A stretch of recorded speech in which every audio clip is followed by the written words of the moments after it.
Hey, you, in the carpool lane.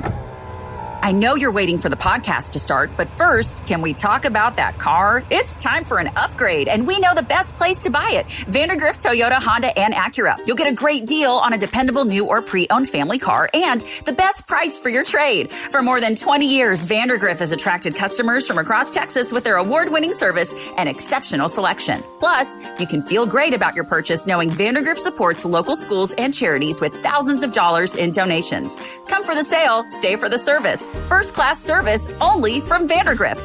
Now pull up, would you? You're holding up the line.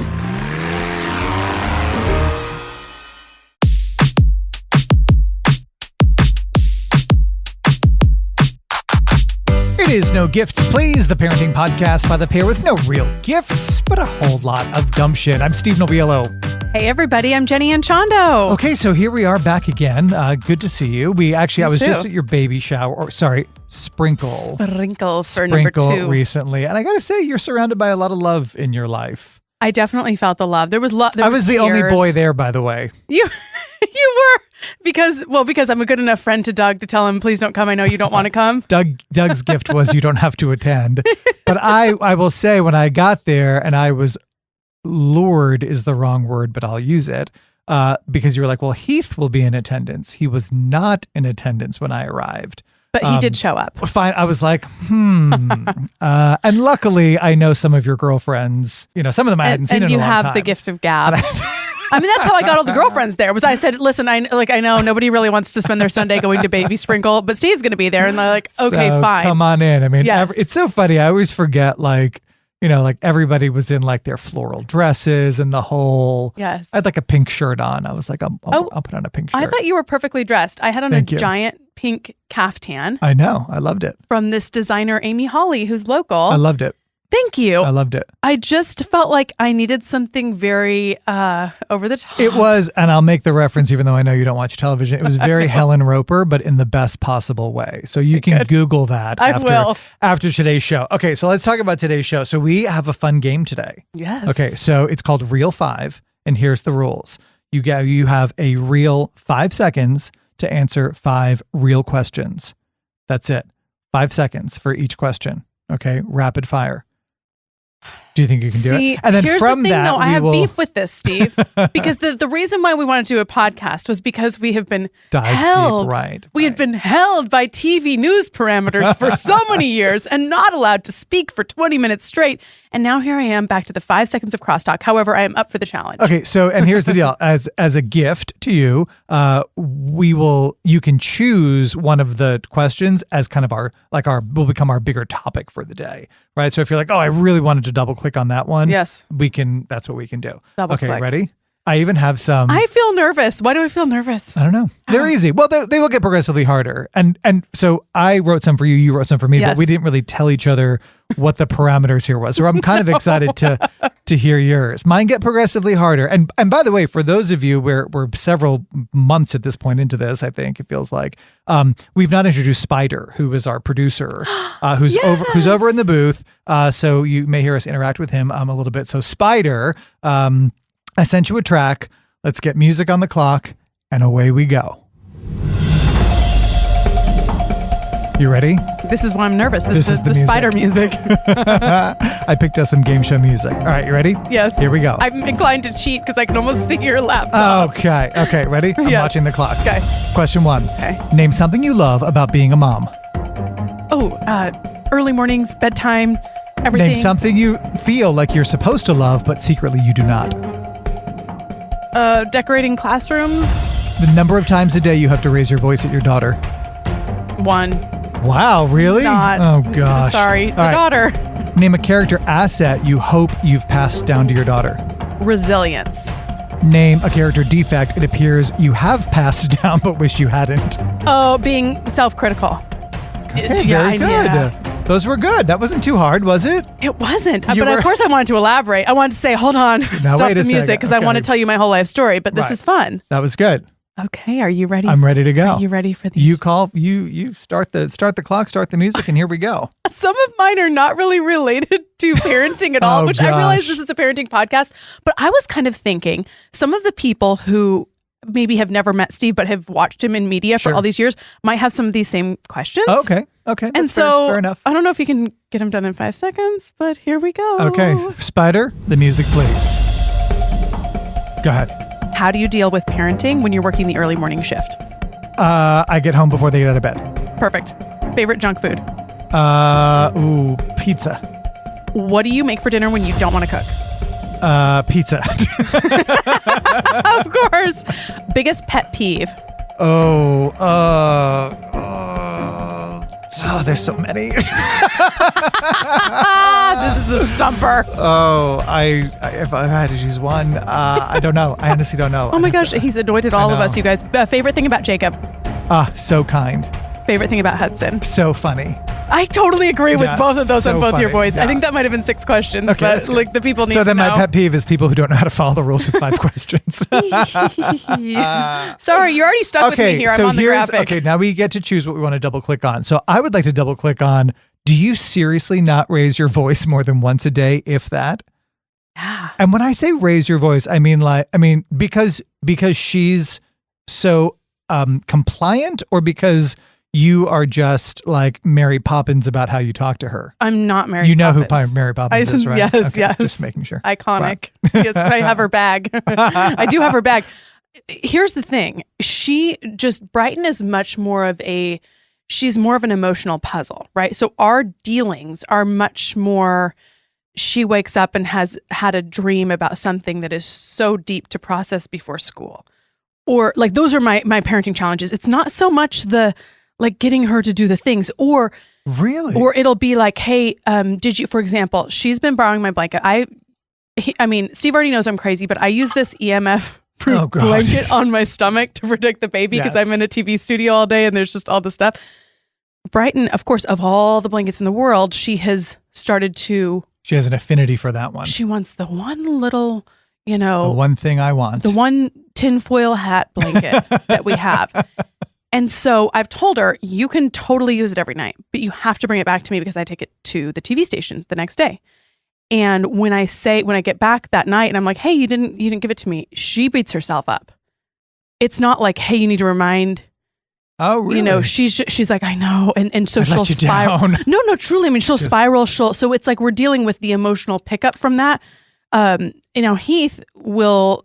I mean, he comes from a long line of voice raisers. Well, I was going to say, it's because remember, we're 2 dads. So I think that, again, there's not I think that sometimes in families, like the dad is I know in my family, it was always like, wait till your father gets home, And then you guys are both like, it's both of us. We're both here.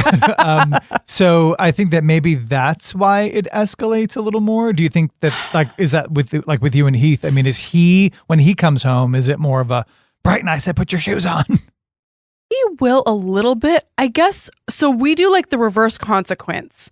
So like, if she doesn't put her shoes on, she's late for school. And if she's late for school, she can't listen to a podcast on the way because dad needs to focus and can't really take the time to like put the podcast on and do the whole thing. A kid's podcast, by the way. She's definitely not listening to this. But it's more like we're backfilling the consequences.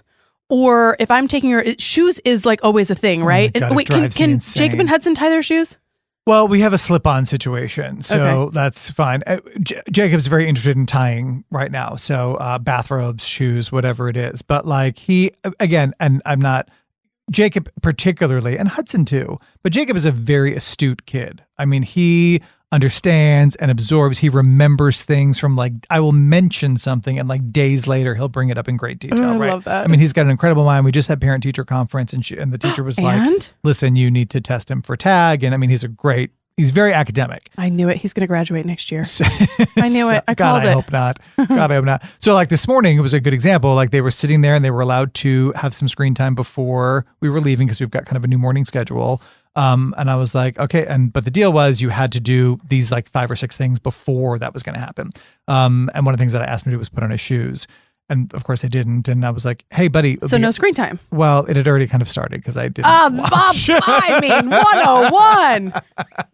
I mean. It had already. I mean, again, I'm like Steve, single dad in the morning. It's so no, hard. Steve. No screens until they've done everything. I know. Whether it's I'm hop on one foot. So I'm getting. So remember, we had Julie Cole on from Mabel's Labels. Yes. Oh, I am the enable table. I'm on the verge of ordering like the magnetic. Like, let's move the magnet. You did this. Go to your chart. See what you need to do, because they are good at. And we've had conversations about like, listen, daddies have new schedules in the morning now. And, you've got to be more helpful. So we're going to do some big boy stuff here. And like, you're going to put on your own clothes. You're going to brush your teeth. You're going to get yourself out of bed, that kind of stuff. As like more of an opportunity, as opposed to like, you get to do these things as opposed to you have to. Right. But anyway, I was saying to Jacob, I was like, buddy, put your shoes on. Let's go. And he like completely and I was like, Jacob, put your shoes on. Totally blank. Jacob, buddy. Just like staring at you. Not like, staring at the television, but... I'm just feeling like we know that the problem is, and it's not you, and it's not Jacob. It's don't you dare speak about television like that. I mean, okay. Okay, so yeah, so I feel I'm no Mabel label. But the thing that bothers me about it is like, I know you can hear me, right? Like, and you're choosing to ignore me. And then it dawned on me like, maybe you can't hear me. Like, I don't have the brain of a 6-year-old. Maybe you really are sitting there like totally zoned in on what you're doing and have deafened the sound of my voice. I know an adult male who lives in our house who has that talent when it comes to my voice. I also do. Why doesn't my child have that same ability? I was going to say, that's the thing he's passed on to Jacob is the ability to like in one ear and out the other. Heath. Yeah, well, and perhaps Doug. I'm just saying. Right. I didn't want to accuse Doug because I know I don't want to accuse Doug, but I know Heath has that quality. Yes.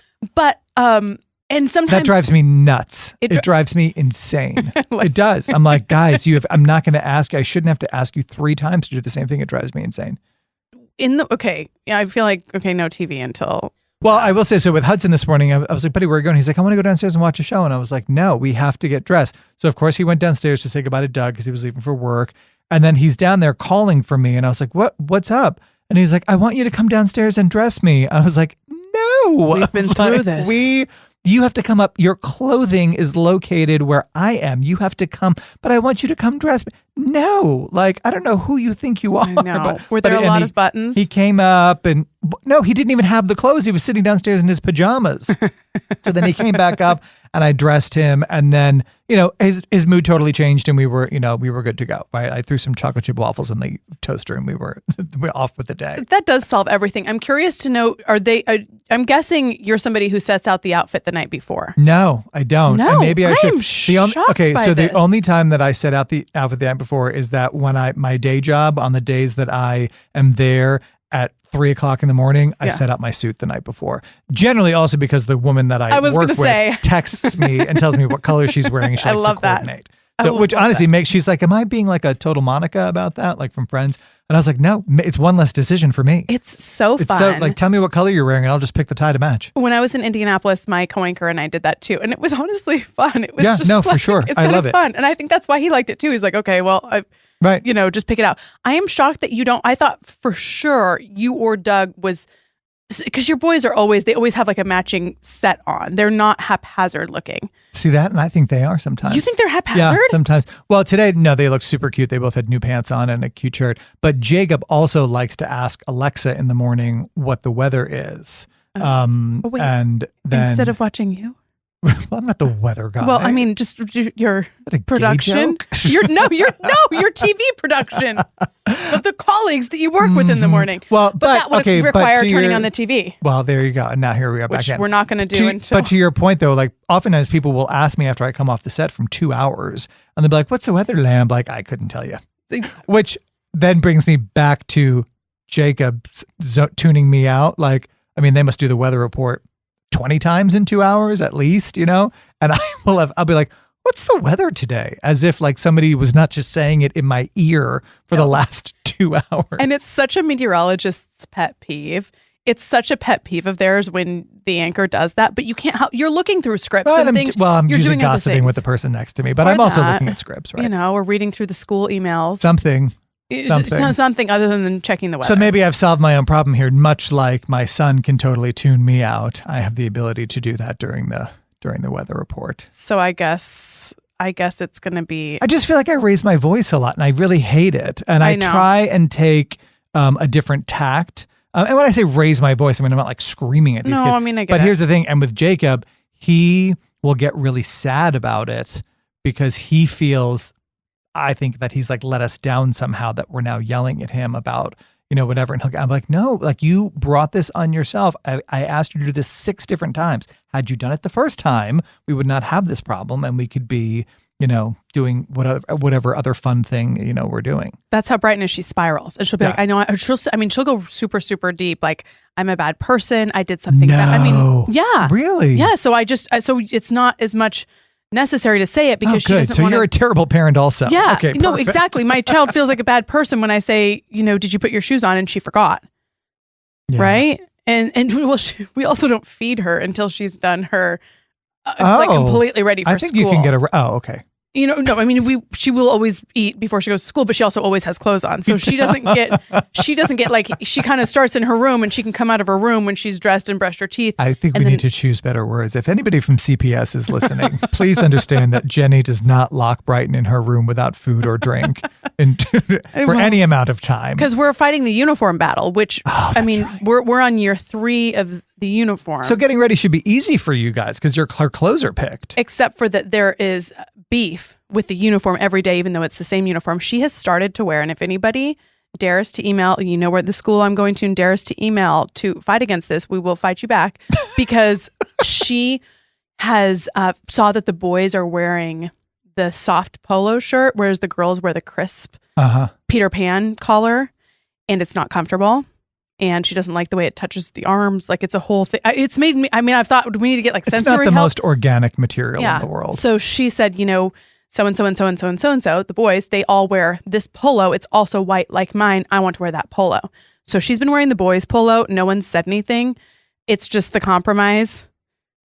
I don't know. I feel like she should be able to wear it. Yeah, why not? Is that crazy? Do you feel like you also go to school with people who would say something? Generally no. I mean, I feel like that was my other question. We're not going to do it on picture day. If I had to go to 6, I was going to be like, what PTA mom do you secretly hate? Ooh. No, I'm kidding. I would never do that. Good one. No. We have our mutual friend Calvert, which I do not, which is the opposite of hate. I was gonna say, that would be the only person I could bring up what a treat to go to school with her. Love. Well, luckily she knows everything, right? So she's already has an older child. So she's going to be mayor one day. I guarantee you. 1,000,000%. Like and one day we'll soon. know the mayor. Yes, and then we'll know the mayor. And that'll be cool. Actually, so the current mayor's son and Jacob went to daycare together. And very nice family. What was that like? Okay, I will say the only thing that was a little resentful was like we went for like a Christmas pageant once, and they had reserved the entire front row for the mayor and his family.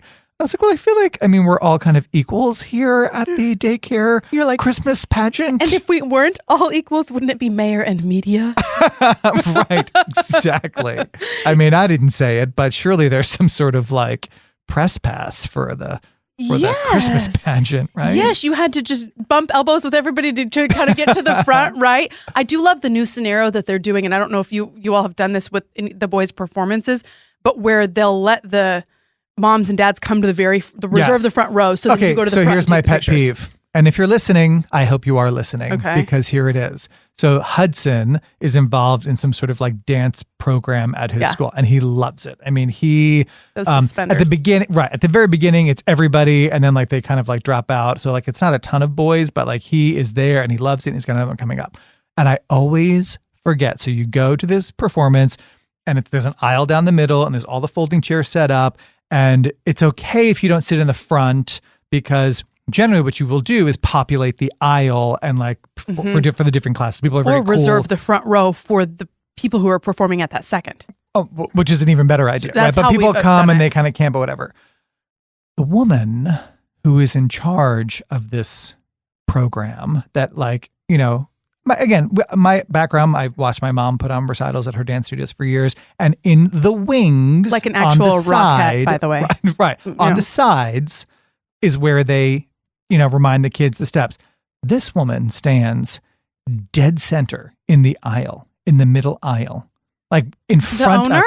I have so many videos of this woman's ass, blocking my child. Well, like This is my pet peeve. Is she recording it for the studio? No, she is doing the dance so that they can recall how to. But here's the deal. There's an easy way to fix that. Two easy ways. One, stop. Two, if you need to do it, why don't you stand at the back of the aisle? They can still see you. Therefore, it's a small gymnasium. Their eyesight is premium at this point, right? Do not stand in the. She drives me nuts. Or even just on ever so slightly, they'd still be on stage, right? Oh no, but to the edges. So the kids are on the stage. She is just standing in the aisle, like on the. Unbelievable. Right. Does nobody else say anything? Does nobody say anything? I don't know. I mean, unbelievable. But and here's the problem though. I don't say anything. I just prefer to sit in silent scorn and hope that she feels my resentment. That really is the way to solve problems. Of course honestly. it is. Just be angry silently for years. I mean, this could go on for the next 10 years. Well, and there you have it. So we've solved the world's problems today, and we hope that you come back again for us to solve them another time. Jenny, tell people where to find us. Okay, you guys, you have got to subscribe. Oh, yes. Let's talk about that real quick. We've been posting on social media, which is awesome. Like, we kind of just hoped, will our moms listen? I don't know, but a ton of you have. It's really, really special.